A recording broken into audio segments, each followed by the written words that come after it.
الحمدللہ رب العالمین والصلاة والسلام علی محمد الامین اعوذ باللہ من الشیطان الرجیم بسم اللہ الرحمن الرحیم۔ تینوں حضرات، اس کے بعد تدبر قرآن کے مبادی میں ہم نظم کلام کے عنوان سے ایک پوری بحث کا مطالعہ کریں گے۔ یہ 8واں موضوع ہے۔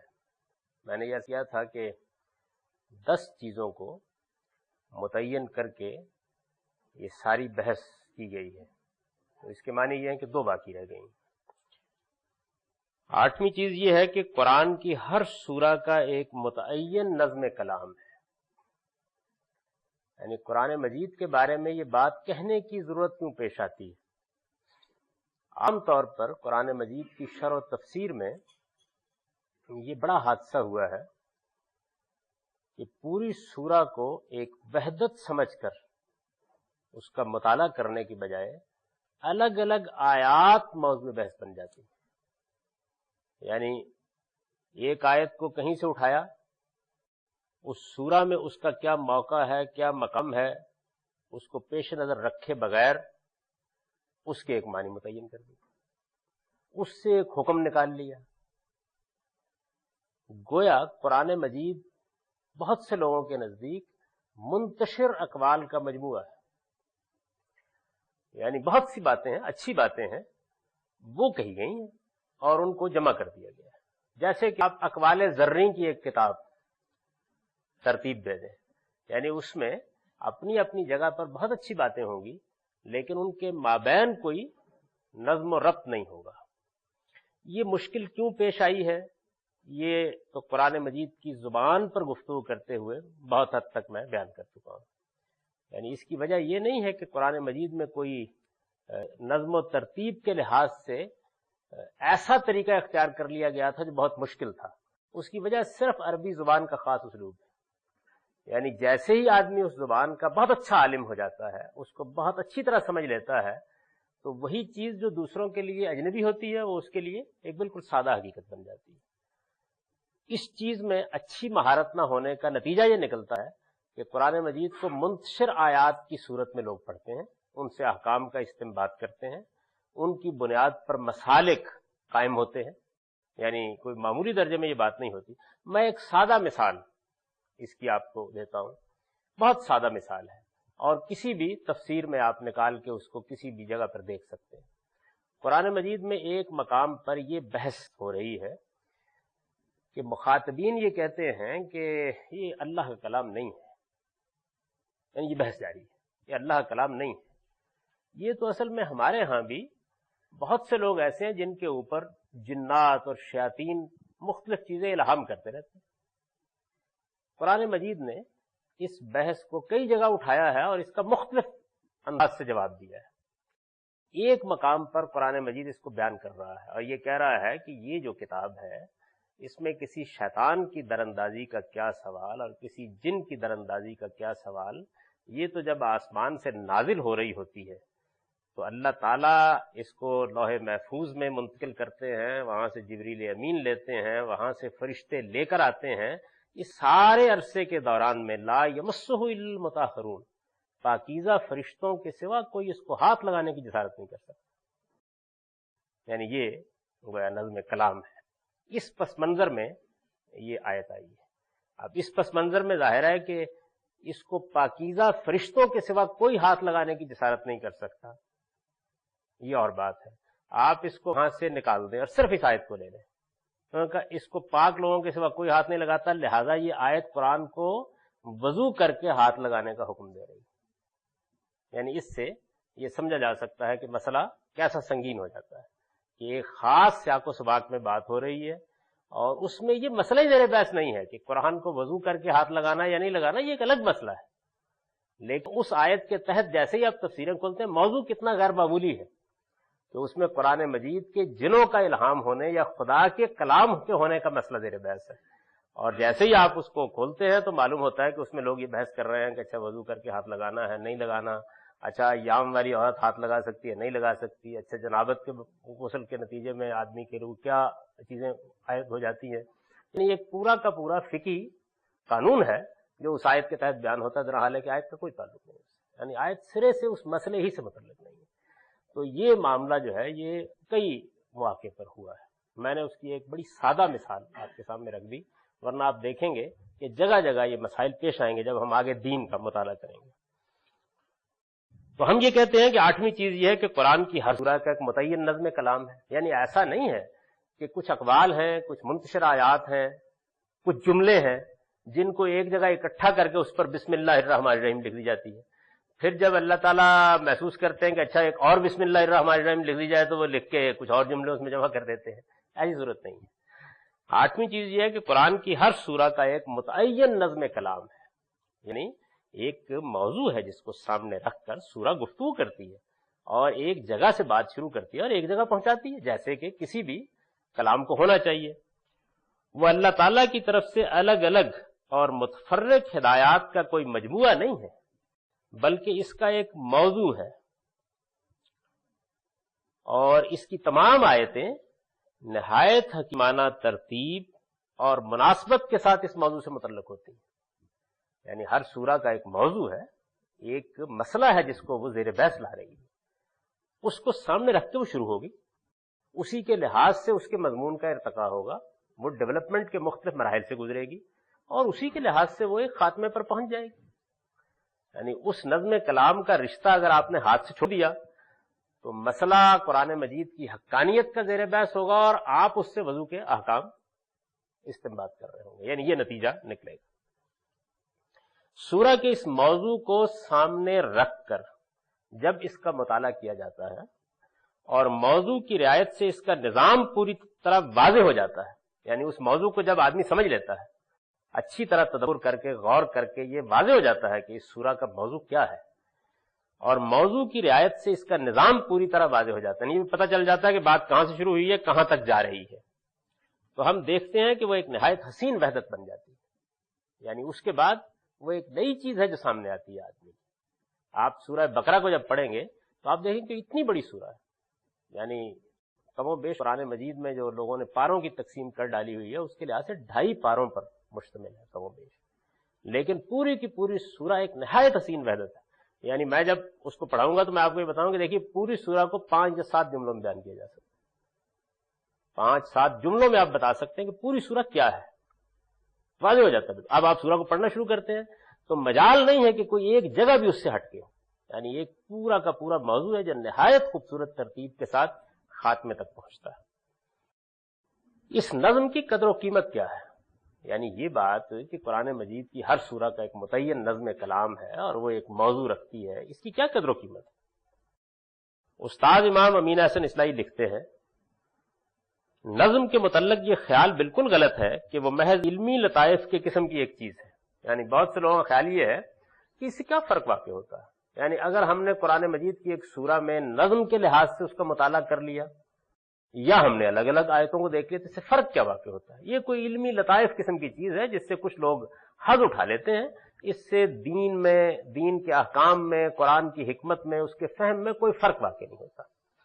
نظم کے متعلق یہ خیال بالکل غلط ہے کہ وہ محض علمی لطائف کے قسم کی ایک چیز ہے جس کی قرآن کے اصل مقصد کے نقطہ نظر سے کوئی خاص قدر و قیمت نہیں، یعنی یہ ایک عمومی خیال ہے۔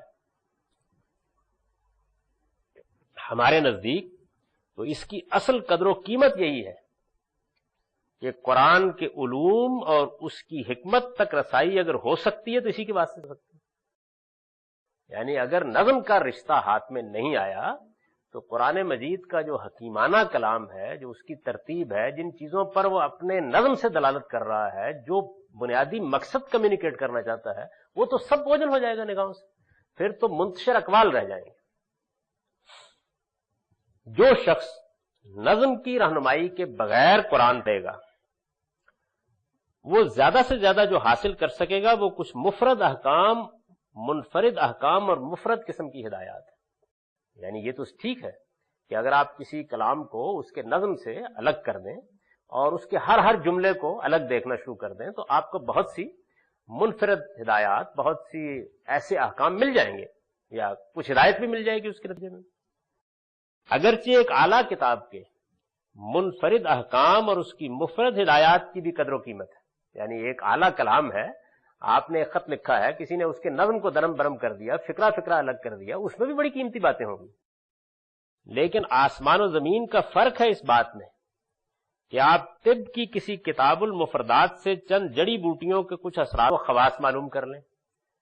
علم طب میں، میڈیکل سائنس کی کتابوں میں ایک کتاب ہوتی ہے مفردات کی کتاب، جس میں الگ الگ ہر چیز کے بارے میں بتایا جاتا ہے کہ اس سے یہ ہو جائے گا، یہ آپ پئیں گے تو اس سے فائدہ ہو جائے گا اور یہ نقصان ہو جائے گا. ایک ایک ہر چیز الگ الگ ہے.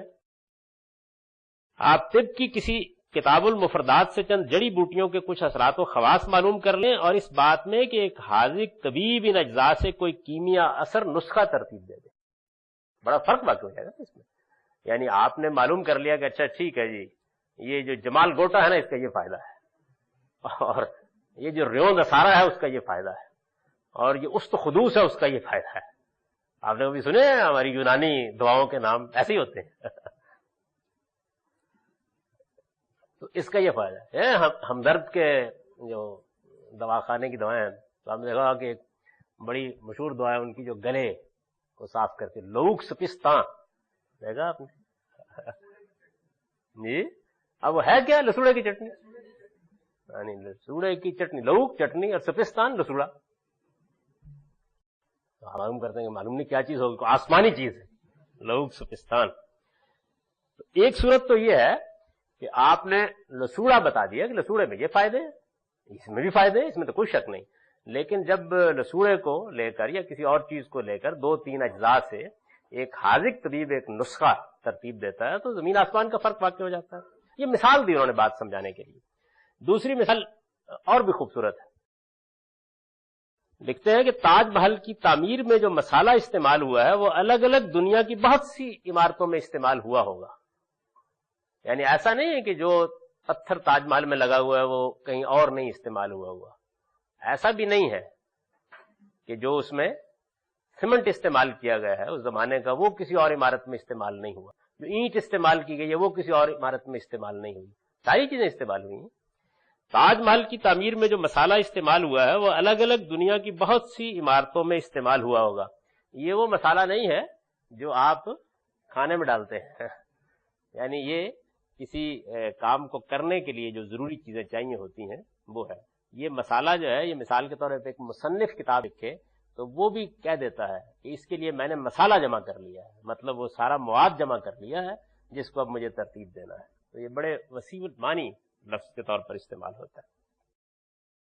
تاج محل کی تعمیر میں جو مسالہ استعمال ہوا ہے وہ الگ الگ دنیا کی بہت سی عمارتوں میں استعمال ہوا ہوگا، لیکن اس کے باوجود تاج محل دنیا میں ایک ہی.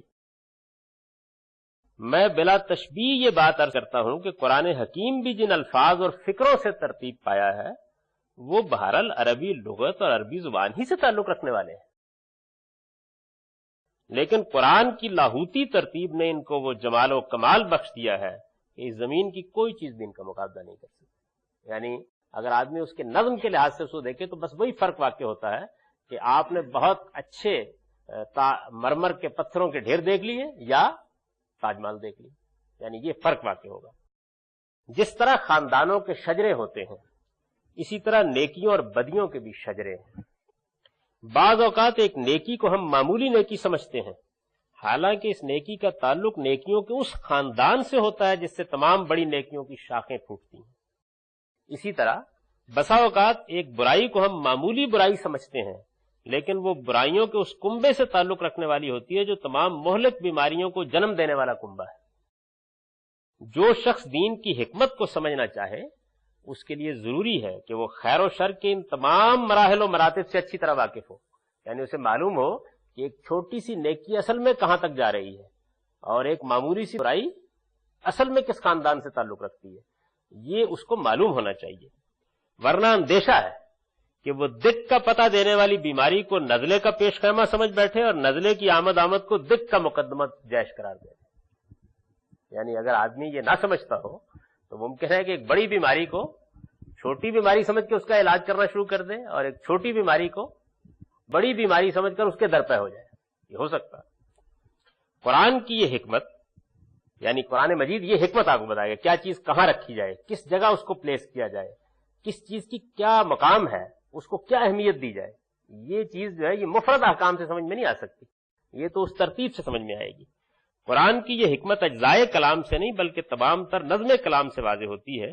اگر ایک شخص ایک سورہ کی الگ الگ آیتوں سے تو واقف ہو، لیکن سورہ کے اندر ان آیتوں کے باہمی حکیمانہ نظم سے واقف نہ ہو تو اس حکمت سے وہ کبھی آشنا نہیں ہو سکتا۔ یعنی یہ ابھی جو میں نے چند مثالیں دی تھیں پچھلے بحث میں بالکل ٹھیک صادق آتی ہیں۔ یعنی یہ بات کہ اللہ کے رسولوں کی ایک مخصوص سنت ہے، اس کے تحت وہ مبعوث ہوتے ہیں، جب وہ مبعوث ہوتے ہیں تو ایک مراحل کی دنیا ہے جو گزرتی ہے، اس کے بعد وہ خدا تعالیٰ کا فیصلہ سناتے ہیں، یہ بات قرآن مجید میں ایسے کہیں نہیں بیان ہوئی۔ یعنی یہ اصل میں اس کے نظم کلام ہی سے پوری کی پوری بات واضح ہو جاتی ہے۔ اور آپ دیکھیے نا کہ اتنی بڑی بات ہے کہ پھر اس کے اثرات قرآن مجید کے پورے فہم پر پڑتے ہیں۔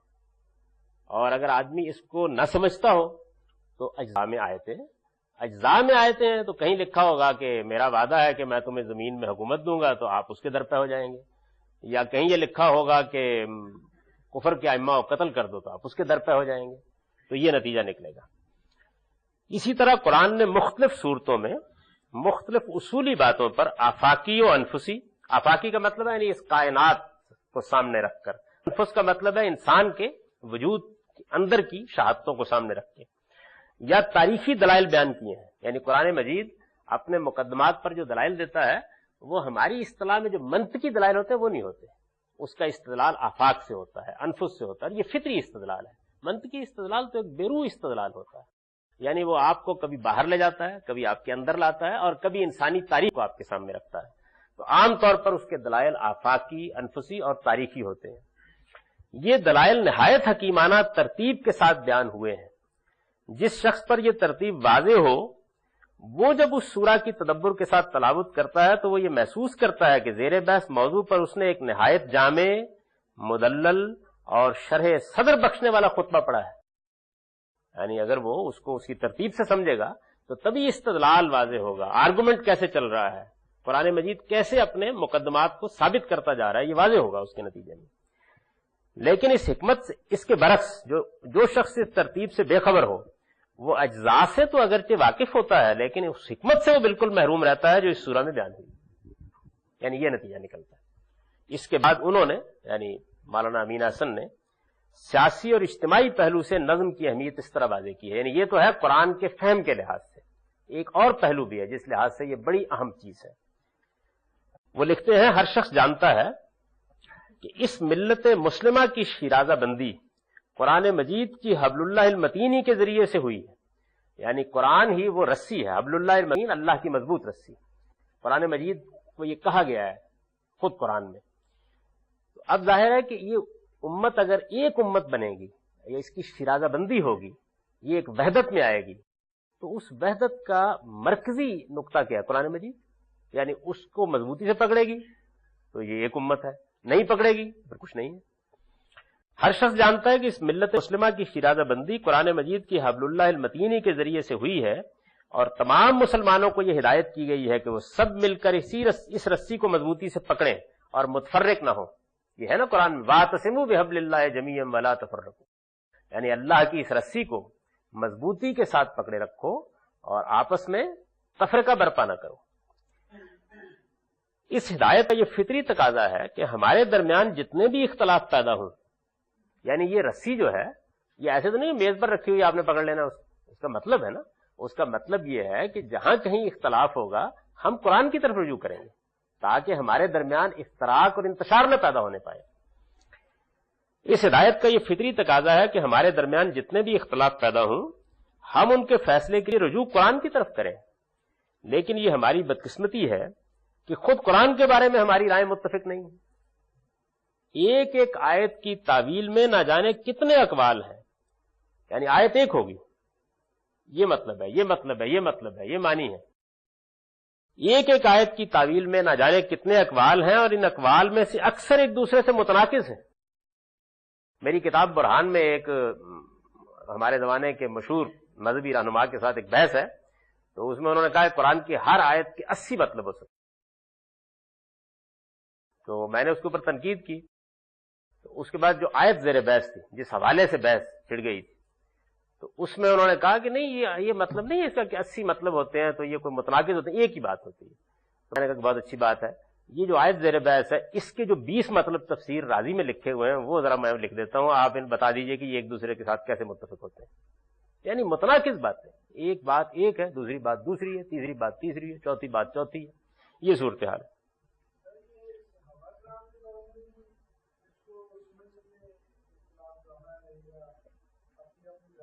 صحابہ کرام کے زمانے میں بہت جزوی پہلوؤں سے پاس، یعنی کوئی دین کی مجموعی حکمت کے بارے میں کوئی اختلاف نہیں ہوا. بعض جزوی معاملات وہ تو انسانی معاملات میں ہو گئی، لیکن وہ ایسا اختلاف نہیں تھا کہ جس کے نتیجے میں ایک نئی امت بن جائے، ایک نیا فرقہ بن جائے، ایک نیا گروہ بن جائے. یہ اختلاف نہیں. چھوٹے موٹے اختلافات تو ہر جگہ ہوں گے، لیکن کوئی چیز ہمارے پاس ایسی نہیں. ایک ایک آیت کی تعویل میں نہ جانے کتنے اقوال ہیں، اور ان اقوال میں سے اکثر ایک دوسرے سے متناقض ہیں، لیکن کوئی چیز ہمارے پاس ایسی نہیں ہے جو یہ فیصلہ کر سکے کہ ان میں سے کون سا قول حق ہے. یعنی ایک آیت کے نیچے 15 باتیں لکھی ہوئی ہیں کہ یہ اس کے معنی ہو سکتے ہیں، تو اب کیسے فیصلہ کیا جائے کہ کون سی بات صحیح ہے؟ کسی کلام کی تعویل میں اختلاف واقع ہو تو اس اختلاف کو رفع کرنے کے لیے سب سے زیادہ اطمینان بخش چیز اس کا سیاق و سباق اور نظام ہی ہو سکتا ہے.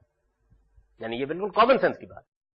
اگر آپ کے لکھے ہوئے ایک خط کو، آپ کی لکھی ہوئی ایک تحریر کو ہم جملے جملے کر دیں تو ہر جملے کے 10 معنی ہو سکتے ہیں، لیکن جیسے ہی اس کو ایک مربوط تحریر میں رکھا جائے گا اور اس کے لحاظ سے اسے پڑھا جائے گا تو پھر یہ ممکن نہیں رہتا.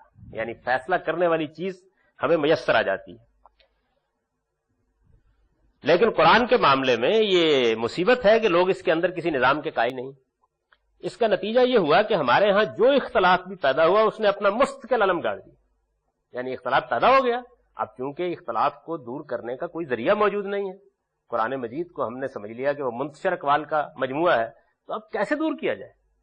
یعنی ایک آدمی کہتا ہے کہ لا یمسہ الا المطہرون میں یہ بیان کیا گیا ہے کہ وضو کیے بغیر قرآن نہیں پڑھا جا سکتا، دوسرا کو اور معنی بیان کر رہا ہے، تو کیسے بتایا جائے کس کی بات ٹھیک ہے؟ کوئی ذریعہ نہیں ہے نا. یعنی میں نے آپ کو اگر اس آیت کے بارے میں ایک دوسری بات بتائی تو اس نظم کے اندر رکھ کر بتائی کہ دیکھیے سیاق کلام یہ ہے، بات یہ چلی آ رہی ہے، اس میں یہ جملہ آیا ہے. ہماری فقہ کے بہت سے اختلافات، ہماری فقہ کے، یہ جو ہمارا قانون ہے مسلمانوں کا، ہماری فقہ کے بہت سے اختلافات صرف بات کو اس کے سیاق اور نظم میں نہ دیکھنے سے پیدا ہوئے. اگر سیاق و نظم کو ملحوظ رکھا جائے تو اکثر مقامات ایسے ہیں جہاں ایک قول کے سوا کسی دوسرے قول کے لیے کوئی گنجائش ہی نہیں نکل سکتی. فقہی اختلافات سے زیادہ سنگین معاملہ، فقہی اختلافات میں یہ نا کہ چلیے جی آپ نے کہا رفع یدین کر لیں، کسی نے کہا نہیں کریں، اتنی بات ہے تو کوئی خاص فرق نہیں ہوتا. فقہی اختلافات سے زیادہ سنگین معاملہ گمراہ فرقوں کی ضلالتوں کا ہے، گمراہیوں کا ہے. ضلالت کا مطلب گمراہی. ہمارے اندر جتنے بھی گمراہ فرقے پیدا ہوئے ہیں ان میں سے اکثر نے قرآنی آیات ہی کا سہارا لیا ہے. یعنی ایسے تو نہیں کوئی فرقہ کھڑا ہو سکتا، وہ یہ کہیں گے جی قرآن مجید کی اس آیت میں یہ بات بیان کی گئی. ایک آیت کو اس کے سیاق و سباق سے کاٹا اور پھر جو جی میں آیا اس کے اندر معنی پہنا دی. ظاہر ہے کہ ایک کلام کو اس کے نظم اور سیاق و سباق سے الگ کر کے اس کے اندر آپ معنی پہنانے چاہیں تو بہت سے معنی پہنا سکتے ہیں، جن میں سے بعض ایسے بھی ہو سکتے ہیں جن کا تصور اس قول کا کہنے والا کبھی نہیں کر سکتا. یعنی ایسا بھی ہو سکتا ہے، ایسی مثالیں دی جا سکتی ہیں. اگر طوالت کا اندیشہ نہ ہوتا تو میں یہاں بہت سی ایسی آیتوں کا حوالہ دے سکتا ہوں جو تحریروں اور تقریروں میں نہایت غلط بلکہ گمراہ کن معنوں میں استعمال ہو رہی ہیں، لیکن کسی کو بھی یہ توفیق نہیں ہوتی کہ ذرا تکلیف کر کے یہ دیکھ لے کہ آیت کس موقع و محل کی ہے اور اس کا سیاق و سباق کیا ہے. قرآن کے معاملے میں جیسا کہ میں نے عرض کیا، ان کے نزدیک نظم اور موقع و محل کا کوئی سوال ہی سرے سے نہیں. جب یہ صورتحال ہے تو پھر وہ یہ کہتے ہیں کہ ایک دوسری قدر و قیمت کا پہلو نظم کا یہ ہے کہ اس کے بغیر امت میں وحدت نہیں پیدا کی جا سکتی، اختلافات کا فیصلہ نہیں کیا جا سکتا. اور اگر میں اس بات کو مزید آگے بڑھاؤں تو قرآن نے، جیسے کہ ہم آگے چل کے دیکھیں گے دین کا صحیح تصور کے مباحث میں، قرآن نے اپنے نزول کا مقصد یہ بیان کیا ہے کہ وہ اختلافات کا فیصلہ کرنے کے لیے ہے. یعنی اس کا مقصد ہی یہ ہے کہ مذہب کے بارے میں جو اختلافات ہیں ان کا فیصلہ سنا دے. خدا کی آخری کتاب ہے، تو اگر یہ بات نہ مانی جائے تو قرآن اپنے مقصد سے محروم ہو جاتا ہے. یعنی وہ اپنا کام ہی نہیں کر سکتا جو اس نے کرنا ہے. اس سے واضح ہے یہ استاذ امام کے اقتباسات ہیں جن میں انہوں نے اپنا نقطہ نظر واضح کر دیا. اس میں چونکہ مجھے کوئی اختلاف نہیں ہے تو میں نے انہی کی زبان میں اس کو نقل کر دیا ہے. اس سے واضح ہے کہ وہ چیز جو قرآن کو برہان قاطع بناتی ہے، یعنی ایک قطعی دلیل بناتی ہے جس کے بعد فیصلہ ہو جاتا ہے، اس سے واضح ہے کہ وہ چیز جو قرآن کو ایک برہان قاطع بناتی ہے اور تعویل کے تمام اختلافات ختم کر کے امام فرائی کے الفاظ میں القرآن لا یحتمل الا تعویلا واحدا، یعنی یہ امام فرائی کا مشہور جملہ ہے جو ان کے رسائل میں انہوں نے ایک جگہ بیان کیا ہے کہ قرآن کی ایک ہی تعویل ہو سکتی ہے، یعنی اس کو بطور اصول بیان کر کے اس کے دلائل دیے انہوں نے. امام فرائی کے الفاظ میں القرآن لا یحتمل الا تعویلا واحدا کی حقیقت اس سے متعلق ثابت کر دیتی ہے وہ تنہا نظم ہے، وہ نظم ہی ہے. یعنی یہ بات کہ قرآن کی ایک آیت کے کوئی دوسرے معنی نہیں ہو سکتے، اس چیز کو اگر آپ ثابت کریں گے تو اس کی دلیل کیا ہوگی؟ سیاق و سباق، نظم اس کا. استاد امام اپنی تفسیر تدبر قرآن کے بارے میں اس حوالے سے لکھتے ہیں، میں نے اس تفسیر میں چونکہ نظم کلام کو پوری اہمیت دی ہے، اس وجہ سے ہر جگہ میں نے ایک ہی قول اختیار کیا ہے. یعنی یہ واحد تفسیر ہے پوری تفسیری تاریخ میں کوئی اور تفسیر بھی ایسی نہیں ہے، واحد تفسیر ہے جس میں مصنف یہ کہتا ہے کہ اس آیت کی یہی معنی ہے، اور اگر کسی جگہ وہ یہ کہنے کی پوزیشن میں نہیں آ سکا تو پھر کیا کہتا ہے کہ اس میں یہ دو احتمالات ہیں، میں فیصلہ نہیں کر سکا لیکن آپ پر چھوڑ رہا ہوں، فیصلہ کریں اس کا. یعنی یہ نہیں کہتا کہ اس کے یہ معنی بھی ہو سکتے ہیں، یہ معنی بھی ہو سکتے ہیں. وہ اپنے عجز کا اعتراف کرتا ہے بعض جگہوں کے اوپر، وہ چند مقامات ہیں کہ میں واضح نہیں کر سکا، یعنی مجھ پر بھی واضح نہیں ہو سکی یہ بات. اب دوسرے لوگوں کے لیے یہ میدان کھلا ہوا ہے، وہ غور کریں اور اس کے بعد کسی ایک نتیجے پر پہنچ جائے، لیکن یہ کہیں نہیں لکھے گا کہ یہ اور یہ معنی بھی ہو سکتے ہیں. جیسے مثال کے طور پر آپ تفسیر القرآن کو اٹھائیے تو آپ بھی دیکھیں گے کہ وہ یہ بیان کریں گے کہ اس آیت کے 3 معنی ہیں اور تینوں ہی مراد ہیں، اس کے 5 معنی اور 5 ہی مراد ہیں. تو یہ تدبر قرآن میں آپ کو کہیں لکھا ہوا نہیں ملے گا. میں نے اس تفسیر میں چونکہ نظم کلام کو پوری اہمیت دی ہے، اس وجہ سے ہر جگہ میں نے ایک ہی قول اختیار کیا ہے، بلکہ اگر میں اس حقیقت کو صحیح لفظوں میں بیان کروں تو مجھے یوں کہنا چاہیے کہ مجھے ایک ہی قول اختیار کرنے پر مجبور ہونا پڑا ہے، کیونکہ نظم کی رعایت کے بعد مختلف وادیوں میں گردش کرنے کا کوئی امکان ہی باقی نہیں رہ جاتا. یعنی جیسے ہی آپ آیت کو اس کے سیاق و سباق میں رکھ کے دیکھتے ہیں تو پھر مختلف وادیوں میں گردش نہیں کی جا سکتی. یعنی یا تو آپ یہ کہہ کے کوئی اور بات کریں گے کہ میں نظم کو نہیں مانتا، اور یا پھر آپ کو وہ بات ماننی پڑے گی، اس لیے کہ اس سیاق و سباق میں دوسری بات کہنی ممکن نہیں رہتی.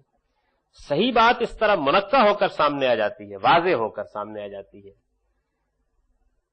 یہ منقع ہے، وہ منقع نہیں ہے جو آپ کھاتے ہیں. صحیح بات اس طرح منقع ہو کر سامنے آ جاتی ہے کہ آدمی اگر بالکل اندھا بہرا متعصب نہ ہو تو اپنی جان تو قربان کر سکتا ہے لیکن اس سے انحراف برداشت نہیں کر سکتا. یعنی ایسی باتیں ہو جاتی ہے. جیسے ابھی ہمارے ایک عزیز نے سوال کیا تھا کہ کیسے قرآن مجید تو مختلف برسوں پر پھیلا ہوا، تو آپ دیکھیں گے کہ نہیں وہ پکڑ لے گی سورہ آپ کو، یعنی آپ ادھر نہیں جا سکتے ادھر نہیں جا سکتے، اس کے اندر وہ چیزیں موجود ہوتی ہیں کہ جو آپ کو پکڑ کر بیٹھ جائیں گی اور یہ کہیں کہ نہیں ادھر آئیے، یعنی بات ادھر جا رہی ہے. ورنہ کلام ایسے معلوم ہوگا جیسے آپ کے ہاتھ سے اڑ رہا ہے، یعنی وہ قابو میں نہیں آئے گا. آپ اپنی بات اس میں ڈالنے کی کوشش کریں گے تو وہ اس کو قبول کرنے سے ابا کرے گا. یہی وہ چیز ہے جس کو قرآن نے خود بیان کیا ہے کہ باطل نہ اس کے آگے سے آ سکتا ہے، نہ پیچھے سے آ سکتا ہے، نہ دائیں سے آ سکتا ہے، نہ بائیں سے آ سکتا ہے. لیکن یہ کہ اگر آپ اس کو کتاب کے طور پر پڑھ ہی نہیں رہے تو پھر باطل ہر جگہ سے آئے گا، پھر تو کوئی روکنے والی چیز نہیں. روکنے والی چیز جو ہے نا، جی فرمائیے. یہ نظم کلام اگر اتنی ہی امپورٹنٹ چیز ہے جو بالکل لگتا ہے کہ ہے امپورٹنٹ، تو پچھلی 12-13 صدیوں میں اتنی بڑی بات کو نظر انداز کیسے کیا گیا ہے؟ 12-13 صدیوں کے بزرگ ملیں گے، ان سے پوچھیں گے. فی الحال تو آپ یہ سمجھیے کہ اگر اہم بات ہے تو دلیل کی بنیاد پر اس کو قبول کیجیے. قرآن کا یہی نظم ہے جس کی بنا پر اس نے اپنے مخاطبین کو جب اپنے مانند کوئی کلام لانے کے لیے کہا تو متفرق آیات نہیں بلکہ ایک یا ایک سے زیادہ صورتیں ہی پیش کرنے کا مطالبہ کیا ہے. یعنی اگر قرآن کی سورہ کوئی چیز نہیں ہے، وہ محض اقوال کا مجموعہ ہے اور اس کے اوپر تبرک کے طور پر بسم اللہ الرحمن الرحیم لکھ دی گئی ہے، تو پھر قرآن کو یہ کہنا چاہیے تھا کہ 2 آیتیں بنا لاؤ، کہنا چاہیے تھا نا. یہ نہیں کہا اس نے. جب چیلنج دیا تو کہا ہے کہ ایک سورہ 10 صورتیں. تو اس کا مطلب یہ ہے کہ ایک متعین چیز ہے جس کو وہ پیش کر رہا ہے.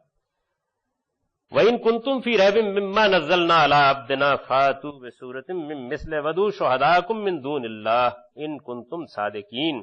اور جو کچھ اپنے اپنے بندے پر نازل کیا اس کے بارے میں اگر تمہیں کوئی شبہ ہے تو جاؤ اور اس کے مانند ایک سورہ ہی بنا لاؤ، اور خدا کو چھوڑ کر اس کے لیے اپنے سب حمایتی بھی بلا لو اگر تم اپنے اس گمان میں سچے ہو. دوسری جگہ کہا ہے ہم یقولون افترا قل فاتوا بعشر سور مثلہ مفتریات ودعوا من استطعتم من دون اللہ ان کنتم صادقین. کیا یہ کہتے ہیں کہ اس نے گھڑ لیا ہے؟ ان سے کہو پھر تم بھی ایسی 10 سورتیں گھڑی ہوئی لے آؤ، اور اللہ کے سوا جن کو تم بلا سکتے ہو انہیں بھی بلا لو اگر تم سچے ہو. مدرسہ فراہی کے ائمہ نے اپنی تفسیروں میں اس نظم کو جس طرح مبرہن کر دیا ہے، یعنی واضح کر دیا ہے، بالکل متعین ہو کے سامنے. ایک تو یہ نا کہ یہ دعویٰ کیا جا رہا تھا کہ قرآن میں نظم ہے، تو زمین کے اوپر اس حقیقت کو دکھا دیا کہ یہ دیکھیے ایسے ہے.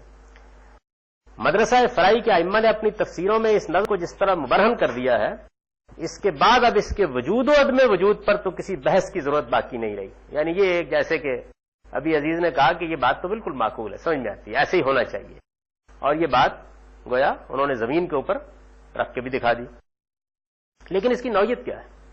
یعنی قرآن مجید میں آخر پہ کیا مشکل پیش آئی؟ تو اس کے لیے ضروری ہے کہ جانا جائے کہ یہ کس نوعیت کا نظم ہے، کیسے قرآن مجید اپنی بات کو ڈیولپمنٹ سے گزارتا ہے. اسے چند نکات کی صورت میں ہم یہاں بیان کیے دیتے ہیں. یہ گویا سورہ کے نظم کی تفصیل ہے. آپ کے سامنے ایک اجمالی نقشہ آ جائے گا ان 4 نکات سے کہ سورہ کیسے ایک نظم کے اندر آگے بڑھتی ہے. نمبر 1، ہر سورہ کا ایک موضوع ہوتا ہے جو ان تمام اجزاء کے لیے ایک رشتہ وحدت کی حیثیت رکھتا ہے جن سے سورہ میں مضمون کی تعریف ہوتی ہے. یعنی ایک موضوع ہے جس کو سامنے رکھ کر گویا تمام چیزیں تعلیف پا کر آگے بڑھ رہی ہوتی ہیں. جیسے کہ ہم لکھتے ہیں یا کوئی نظم کہتے ہیں یا کوئی ادبی شہپارہ تخلیق کرتے ہیں تو ایسے ہی ہوتا ہے.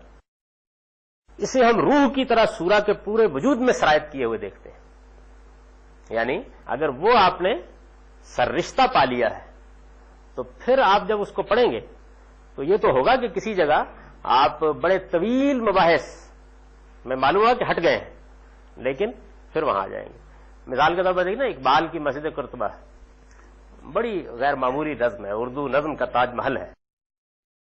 تو اب اس میں جو بنیادی چیز ہے، یعنی جو موضوع ہے اس کا، وہ یہ ہے کہ قطرہ خون جگر سل کو بناتا ہے دل. موضوع یہ ہے.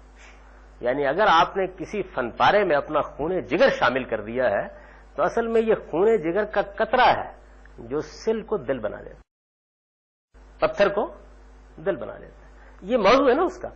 تو اب اس موضوع کی ڈیولپمنٹ جو ہے وہ پوری نظم میں سرایت کیے ہوئے ہے، پوری نظم میں. اب آپ دیکھتے ہیں کہ آخر میں جا کر، یعنی جب انہوں نے ختم کیا ہے نظم کو، تو وہاں اگرچہ آخری شعر سے جو پہلا شعر ہے وہ تو یہ ہے نا کہ وہ کیا ہے، کرتی ہے جو ہر زماں اپنے عمل کا حساب، یعنی اس پر ختم کیا ہے جا کے. لیکن آپ دیکھیے کہ آخری شعر جو ہے وہ اس مضمون سے مربوط نہیں ہے، وہ سورہ کی پوری، وہ نظم کی پوری روح کو بیان کر رہا ہے، پوری روح کو بیان کرتا ہے. یعنی اس میں اسی خون جگر کی جس کا انہوں نے اوپر ذکر کیا نا، سنگ ہو یا خشت و سنگ، چنگ ہو یا حرف و صوت، معجزہ فن کی ہے خون جگر سے نمود، اسی پر ختم کیا. یعنی اسی مضمون کے اوپر انہوں نے پوری نظم ختم کر دی. تو اس سے یہ اندازہ کیا جا سکتا ہے کہ نغمہ ہے سودائے خام خون جگر کے بغیر. یعنی نغمہ جو ہے وہ اگر اس میں خون جگر شامل نہیں ہے، مغنی کا خون جگر اس میں شامل نہیں ہے، تو وہ کیا چیز ہے؟ وہ اصل میں ایک کچا جنون ہے اور کچھ نہیں. یعنی آدمی کے اوپر ایک امنگ سوار ہو گئی. آپ نے دیکھا آج کل کی پاپ میوزک میں یہ سودائے خام ہوتا ہے، نغمہ ہے سودائے خام خون جگر کے بغیر. تو اس پہ ختم کیا انہوں نے. تو روح کی طرح جس طرح یہ پوری نظم کو آپ پڑھیں اگر مسجد قرطبہ کو، تو اس میں آپ شروع سے لے کے آخر تک دیکھیں گے روح کی طرح یہ چیز سرایت کیے ہوئے، یعنی وہ ہر مقام پر اس کی جانب متربع کرتے چلے جائیں گے. تو آخر میں جا کر گویا یوں سمجھ لیجیے کہ پوری بات کا خلاصہ انہوں نے سامنے رکھ دیا. نغمہ ہے سودائے خام خون جگر کے بغیر، یہ محض ایک جنون ہے، سودائے خام ہے. تو اسی طریقے سے سورہ کے پورے وجود میں، یہ میں نے اس کی مثال اس لیے دی کہ ادب پارا ہے، تو قرآن مجید بھی چونکہ ایک ادب پارا ہے، تو اس وجہ سے اس میں بھی اسی طریقے سے نظم ٹریول کرتا ہے. جیسے ہم نثر لکھ رہے ہوتے ہیں ویسے نہیں کرتا.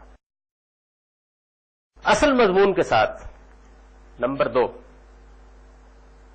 اصل مضمون کے ساتھ سورہ میں بالعموم ایک تمہید بھی ہوتی ہے اور خاتمہ بھی. جیسے مسجد قرطبہ کی تمہید ہے نا، وہ پوری کی پوری پہلا بند ہے سلسلہ ہے روز و شب نقش گرے حادثات، یہ پوری کی پوری تمہید ہے. اور اس تمہید کے بعد ایک خاص جگہ پہ جا کے جب انہوں نے کہا کارے جہاں بے ثبات، کارے جہاں بے ثبات، اور پھر اس سے گریز کیا ہے. پھر اس سے گریز کر کے انہوں نے یہ کہا ہے کہ مرد خدا کا جو عمل ہے وہ بے ثبات نہیں ہوتا ہے، مگر اس نقش کو رنگے ثبات دوام جس کو کیا ہو کسی مرد خدا نے تمام. اب وہ مرد خدا کا عمل عشق سے صاحب فروغ، یہ مصرع کہا اور اس کے بعد عشق ہے عشق ہے عشق ہے عشق ہے. یہ بڑی لمبی ایک پورا بند ہے، لیکن بات اصل میں وہیں رکی ہوئی اس جگہ سے. تو یہ تمہید ہے اس نظم کی. تو اس اصل مضمون کے ساتھ سورہ میں بالعموم ایک تمہید بھی ہوتی ہے اور خاتمہ بھی. جیسے میں نے آپ کو بتایا کہ اس کی تمہید ہے سلسلہ روز و نقش گرے حادثات، اور وہ ختم ہوئی ہے نغمہ ہے سودائے خام خونے جگر کے بغیر. یعنی اصل مضمون پر جا کر ختم کر دیا اس کو. یہ اصل بات ہے. سورہ کے مضمون کو ہم بعض صورتوں میں فصول اور پیروں میں اور بعض میں صرف پیروں میں تقسیم کر سکتے ہیں. یعنی بڑی سورہ جیسے سورہ بقرہ ہے تو اس میں فصلیں ہوتی ہیں بیچ میں اور پیرے بھی ہوتے ہیں. یعنی جیسے ہم پیراگرافنگ کرتے ہیں ایسے ہی پیراگرافنگ کر سکتے ہیں، اور اسی طریقے سے پھر مختلف پیروں سے ایک فصل وجود میں آ جاتی ہے پوری کی پوری. پیرے مضمون کے وقفوں اور فصول اس کے تغیرات کو نمایاں کرتی ہیں. یعنی پیرا جس طرح کہ ہماری تحریروں میں ہوتا ہے تو ایک مضمون کے اندر وقفہ آتا ہے نا، یعنی مضمون تو ایک ہی چل رہا ہوتا ہے، اس کو نمایاں کرتا ہے. اور فصل کا مطلب جیسے آپ عنوان قائم کر دیتے ہیں اپنے مضمون کے اندر کہ اب دوسری بحث وہ پچھلی بحث سے پھوٹ رہی ہوتی ہے تو فصل وجود میں آ جاتی ہے. تمہید اور خاتمے کی آیات بھی اسی طرح اپنے مضمون کے لحاظ سے بعض مقامات پر پیروں میں تقسیم ہو جاتی ہے. یعنی بعض جگہوں پر ایسا ہوتا ہے کہ تمہید بھی یا خاتمہ بھی 3 یا 4 پیروں کا مجموعہ ہوتا ہے. یہ پیرے اور فصول ربط آیات کے طریقے پر نہیں بلکہ تمثیل، تعلیل، تاصیل، تکمیل، سوال، جواب، تفریح، نتیجہ، اعتراض، تنبیہ، تقابل، تشابہ، عودل البدع، استدراک. نسخہ ہو گیا طبی نہیں کا. اب میں آپ کو سمجھاتا ہوں یہ کیا چیز ہے. اور اس طرح کے بعد دوسرے پہلوؤں سے باہم دیگر متعلق ہوتے ہیں اور سورہ کو ایک مربوط کلام بناتے ہیں. یعنی جو پیراگراف جیسے ڈیولپ کرتے ہیں تو ڈیولپمنٹ کس کس شکل میں ہوتی ہے یہ اصل میں ان مضامین کو الفاظ میں بیان کر دیا گیا ہے. یہ میں بھی اس کی مثالیں دے کے آپ کو سمجھاؤں گا. نمبر 4، سورہ کا مضمون ان پیروں اور فصول میں تدریجی ارتقاء کے ساتھ، گریجول ڈیولپمنٹ کے ساتھ اپنے اتمام کو پہنچتا ہے. چنانچہ اس کے نتیجے میں وہ ایک منفرد اور متعین صورت حاصل کرتی ہے اور اپنے وجود میں ایسی وحدت بن جاتی ہے جو ہر لحاظ سے مستقل بذات اور کامل ہوتی ہے. یعنی یہ گویا ایک اجمالی نقشہ ہے. ظاہر بات ہے کہ اس کا صحیح تصور اس وقت آپ قائم کریں گے جب کسی ایک سورہ کو ہم پورا پڑھیں گے. اس کے بغیر اس کا صحیح تصور قائم نہیں ہو سکتا. یہ گویا ایک تجزیہ کر دیا گیا ہے کہ ہر سورہ کے اندر ایک موضوع ہے جو ایک بالکل جسے کہتے ہیں نا آپ کے رشتہ وحدت کی حیثیت سے پرویا ہوا ہے، روح کی طرح سرایت کیے ہوئے ہیں. تمہید، خاتمہ، پھر ایک پیراگراف سے جیسے کہ ہماری تحریروں میں بات آگے بڑھتی ہے، جیسے اقبال کی مسجد قرطبہ میں ایک بند سے دوسرے بند کی طرف بات بڑھ رہی ہے. پھر فصول، بڑی سورہ کے اندر پوری پوری فصلیں بن جاتی ہیں جن میں مضمون ایک شفٹ لیتا ہے تو گویا ایک فصل وجود میں آ جاتی ہے. اور پھر یہ جو پیرے ہیں اور فصلیں ہیں یہ کیسے ایک دوسرے سے مربوط ہوتے ہیں، یعنی یہ بات کیسے آگے بڑھتی ہے. تو اس کی یہ مختلف شکلیں ہیں جو بیان کر دی گئی ہیں، ان کی ہم ابھی تفصیل کریں گے. تو ایک تدریجی ارتقاء کے ساتھ یہ پوری سورہ ایک وحدت بن جاتی ہے. ہمارے پاس 10-12 منٹ ہیں، ابھی 2 صورتیں ہیں. آپ اس کے بارے میں سوالات کرنا چاہیں کر لیجئے، پھر اگلی نشست میں ہم اس کی مثالیں زیر بحث آئیں گے. اگر کوئی سوالات نہیں ہیں تو پھر میں ان میں سے ایک ایک چیز کی آپ کو مثال دے کے بتاؤں گا کہ دیکھیے کیسے قرآن مجید میں مضمون ڈیولپمنٹ سے گزرتا ہے.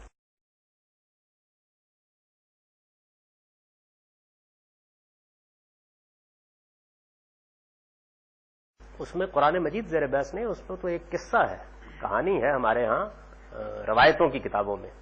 اس سے اس نے اس کا نظریہ اخذ کیا اور پھر اس پر ایک ناول لکھا.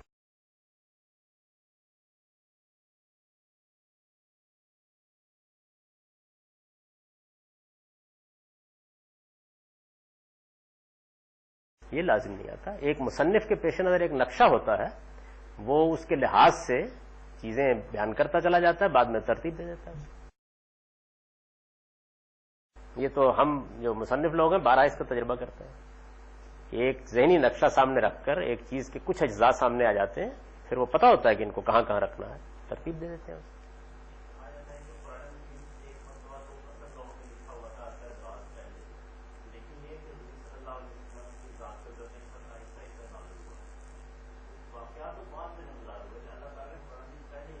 ایسی کوئی بات قرآن میں بیان نہیں ہے.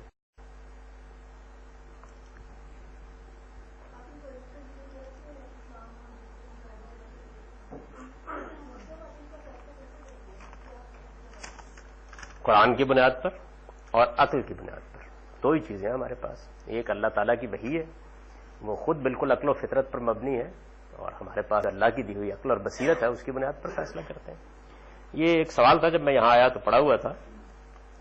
آپ نے بتایا تھا کہ یہاں الف لام جو معرفہ کے لیے استعمال ہوا ہے، وہ جو پچھلی دفعہ ایک روایت زیر بحث آئی تھی کہ کوئی کافر جو ہے وہ مسلمان کا وارث نہیں ہو سکتا، اس پر انہوں نے سوال کیا. وہ اس وقت کے مسلمان اور کافروں کے لیے استعمال ہوا ہے، تو کیا یہ حکم اس وقت یا زمانے کے لیے تھا؟ اب یہ حکم نہیں ہے. یعنی یہ تو ان لوگوں کے متعلق ایک استثناء تھا جو حضور نے بیان کر دیا. میں نے اسی وقت عرض کیا تھا کہ اب ہم اجتہاد کریں گے، جو اصول ہے اس کو سامنے رکھ کے دیکھ لیں گے کہ آج کے غیر مسلموں کے بارے میں کیا فیصلہ کرنا ہے. اصول قرآن نے بیان کر دیا کہ اس اصول پر آپ فیصلہ کر سکتے ہیں. یعنی وہاں منفعت بالکل ختم ہو گئی تھی، کیا یہاں بھی ختم ہو جاتی ہے؟ ہو جاتی ہے تو یہ فیصلہ ہوگا.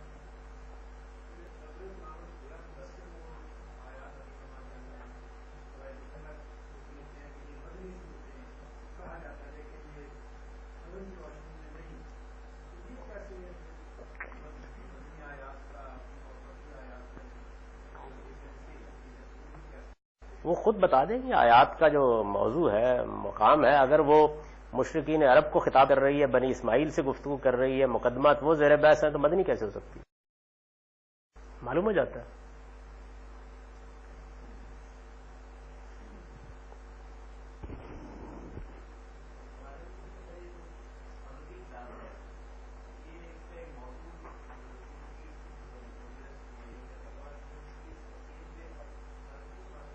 یعنی قرآن مجید کس مقصد کے لیے ابدی کتاب ہے؟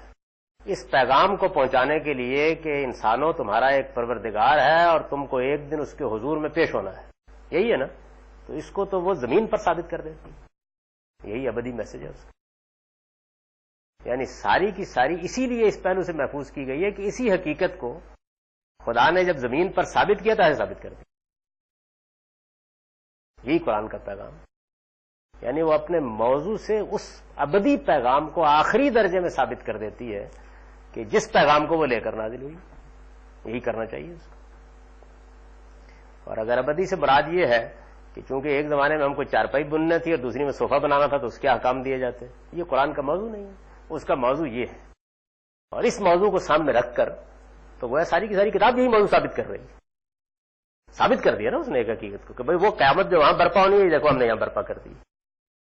تو اس کا مطلب یہ ہوا کہ اب عقلی استدلال سے معاملہ اوپر اٹھ گیا. جس چیز کو مذہب کا بنیادی مقدمہ بیسک پریمیسز ہونے کی حیثیت حاصل تھی، ثابت ہو گئی. ایسے ہی ہے نا کہ میں آپ سے بہت لمبی گفتگو کر رہا ہوں، بحث ہو رہی ہو، 20 دن گزر گئے اس میں کہ قیامت برپا ہوگی. آپ نہیں مانتے، میں کہتا ہوں اچھا میں کر کے دکھا دیتا ہوں. بس بات ختم ہو گئی نا اس کے بعد. تو اس کے آگے پھر کیا ابدی میسج ہے جو قرآن کا؟ یہی میسج ہے. اور یہ آپ دیکھیں گے کہ کتنی شان کے ساتھ جب قرآن پڑھیں گے کیسے اس کو بیان کرتی ہے. جی کوئی اور سوال بھی ہے؟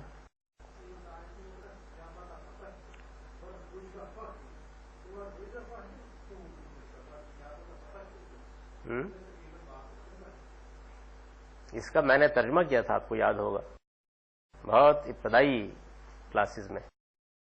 تو ذرا اس کو دوبارہ سن لیجیے، واضح ہو جائے گا بالکل. اور اگر نہیں واضح ہوتا تو البیان میں ذرا اس کا ترجمہ پڑھ لیجیے. اپنے دامن دل کو پاک رکھو اور شرک کی اس غلاظت سے دور رہو. واضح ہو گیا نا؟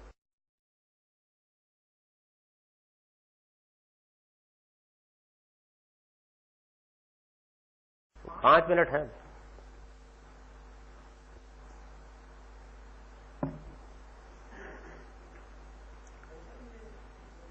تو آپ 5 منٹ میں آپ سے سوالات کیجئے، جتنے بھی کرنے کر لیجیے، دل کے ارمان پورے کر لیں. اگلی دفعہ ہم یہ کریں گے کہ یہ جتنی چیزیں ہیں کہ قرآن میں کیسے، اس کی مثالیں میں عرض کروں گا، بتاؤں گا کہ تمثیل کیا ہوتی ہے، تاصیل کیا ہوتی ہے، تعلیل کیا ہوتی ہے، کیسے کلام ڈیولپ کرتا ہے. یہ کچھ نہیں ہے، کوئی بھاری چیزیں نہیں ہیں، یہ بتاتی ہیں کہ ایک بات کیسے دوسری بات کی طرف بڑھتی ہے، تو اس کو الفاظ میں بیان کر دیا گیا ہے، اور کوئی چیز نہیں ہے بات بیان کرنے کے لیے. اس کو پڑھیں گے، اس کے بعد صرف 2 اب موضوعات رہ گئے ہیں، اس کے بعد یہ ذرا فنی نوعیت کی بحث مکمل ہو جائے گی اور آپ پھر اصل دین میں داخل ہو جائیں گے. یعنی دین کیا ہے؟ ابھی تو ہم یہ مطالعہ کر رہے ہیں کہ دین کی جو کتاب ہے ہمارے پاس قرآن، اس کو سمجھنے کے کیا مبادی ہیں، کیسے اس کتاب کو اپروچ کرنا چاہیے. تو پھر اپروچ کر کے ہم دین سمجھنا شروع کریں گے. تو وہ گویا اپلائیڈ چیزیں جو ہیں وہ زیادہ توقع یہی ہے کہ اب جلد شروع ہو جائیں گی. جی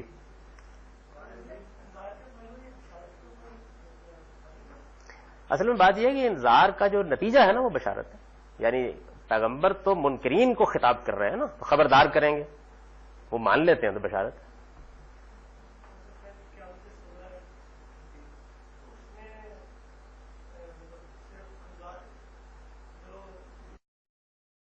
دونوں نتیجہ پورا نکل آتا ہے نا. یعنی سورہ توبہ میں جب آپ پڑھیں گے تو آپ یہ دیکھیں گے کہ اس میں جتنے قیامت میں گروہ بنیں گے وہ سارے آ گئے ہیں. یعنی وہ جو منکرین ہیں، جانتے بوجھتے انہوں نے حق کا انکار کر لیا، پہلے ان کو لے لیے. اس کے بعد وہ لوگ کے جو منافقت کے ساتھ معاملہ کرتے ہیں ان کو لے لیے کہ ان کے ساتھ کیا کرنا ہے. پھر اس کے بعد یعنی جیسے ہی آپ اس سے آگے بڑھتے ہیں تو اس کے بعد آپ کے سامنے وہ مسلمان آ جاتے ہیں کہ جو مسلمان ہیں، منافق نہیں ہیں، لیکن ان سے کمزوریوں کی وجہ سے غلطیاں ہو رہی ہیں. ان کے ساتھ کیا اس قیامت میں کیا معاملہ کیا گیا. پھر اس کے بعد یہاں تک نوبت پہنچ جاتی ہے کہ 3 یعنی متعین طور پر 3 آدمیوں کا مقدمہ زیر بحث آ جاتا ہے کہ جو مخلص تھے، جنہوں نے کوئی برائی بھی نہیں کی، ایک فیصلہ کرتے وقت کمزوری دکھا گئے، ان کا معاملہ یعنی وہ اس طرح زیر بحث آتا ہے کہ گویا آپ کے سامنے بالکل ایک تصویر قیامت کی کھنچ جاتی ہے. اور پھر یہ بتا دیا جاتا ہے کہ اب اس کے بعد کیا کرنا ہے. یہ تو ہو گئی برپا، اور دونوں زیر بحث آتے ہیں.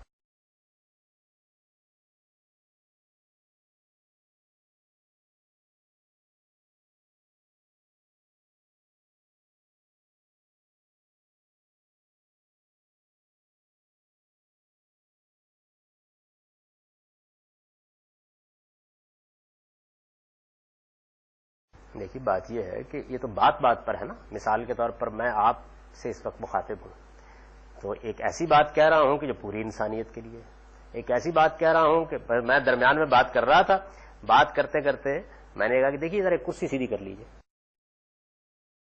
تو اب اس بات کا تو باقی انسانیت سے کوئی تعلق نہیں ہے.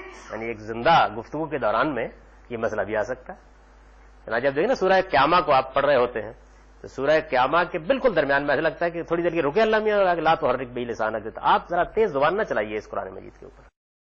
یعنی بالکل ایک زندہ حقیقت ہے، جیسے کہ پیغمبر پڑھ رہے ہیں نا کہ آپ کو خیال یہ ہے کہ آپ کو یہ پورا کا پورا بہت جلد مل جائے. نہیں، اس کے بارے میں مطمئن رہے آپ، ہم اس کو جمع کریں گے، اس کی ترتیب دیں گے، یہ سب معاملہ کریں گے. یہ بات بیان کر کے بیچ میں جیسے میں نے آپ کو مثال دی کہ ذرا یہ کرسی سیدھی کر لیجیے، تو پھر اس کے بعد کلا بل تحبون العاجلہ، وہ جو اصل بات تھی اس کی طرف کلام لوٹ گیا.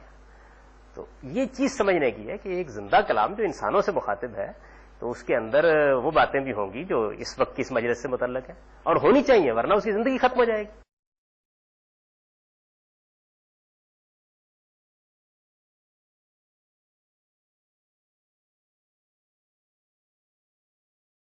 نہیں، وہ اصل میں یاد کرنا وہاں زیر بحث نہیں ہے. وہاں یہ کہا گیا ہے کہ آپ اس جلدی میں مبتلا نہ ہوں کہ پورا آپ کو مل جائے. قرآن مجید تھوڑا تھوڑا کر کے نازل ہو رہا تھا نا، تو وہ قریش یہ کہتے تھے کہ یہ ہر روز ایک نئی بات سنا دیتے ہیں ہم کو، تو ایک ہی بار جو کہنا ہے کہہ دیں. اس کا جواب ہے اب یہ بات تو دوسرے لوگوں سے متعلق نہیں ہو سکتی. ہو گیا نازل، اب تو پورا ہو گیا.